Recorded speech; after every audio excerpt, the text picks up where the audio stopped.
Les pieds dans le plat. Cyril Hanouna. Patricia Cass, vous l'ignorez sans doute, mais vous avez un énorme point commun avec Valérie Benaïm.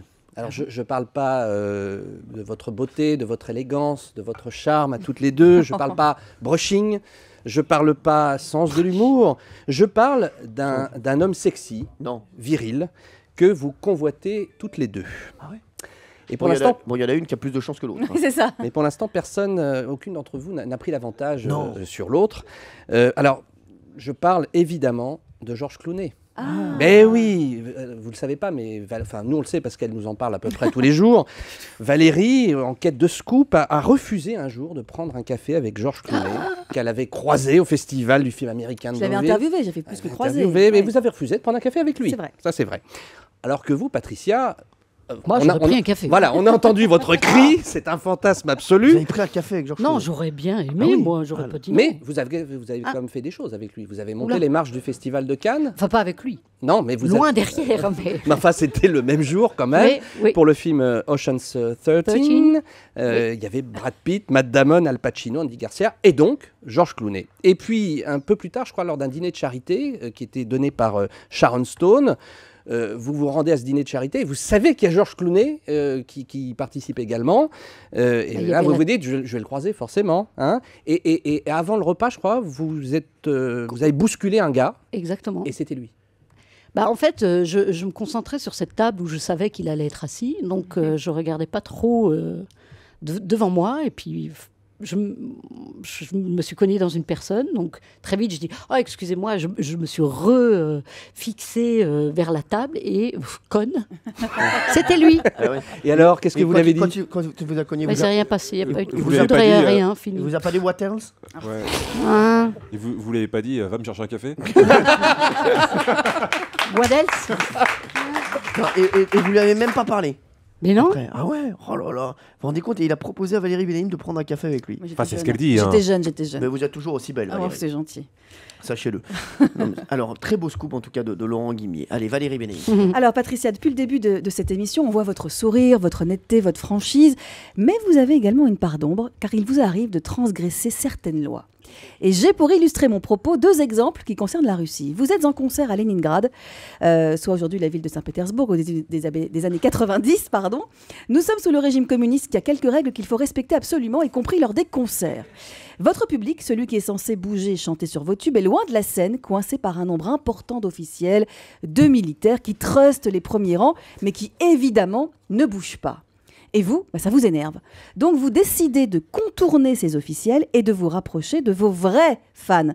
Mais au point de tourner le dos aux officiels qui, eux, sont très énervés et extrêmement vexés et qui vont carrément tenter d'annuler le concert du lendemain. Oui, c'est vrai. Dingue. Tellement ils ont été vexés. Oui, c'est vrai. Ça, c'est la première anecdote. Et puis, vous avez pris d'autres risques avec le régime communiste. Ça, c'était à l'aéroport cette fois.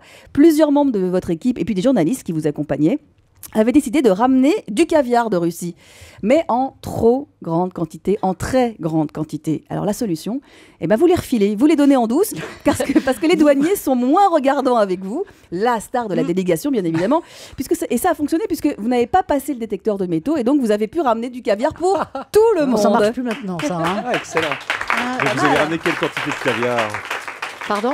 Et vous vous rappelez quelle Bah, quantité? tu sais, c'était des espèces de petites boîtes comme Ouais, ça, c'est ça, donc ouais. moi j'en avais plein. Bon, j'en mange pas, donc Bah tu oui. vois. Et sachez qu'elle en a ramené pour tout le public de Europe. Voilà, tout à fait. On tout peut à fait. remercier Patricia. Allez, le scoop de Jean-Luc Lemoyne. Alors Patricia, vous avez un métier qui comporte certains avantages, notamment celui de voyager.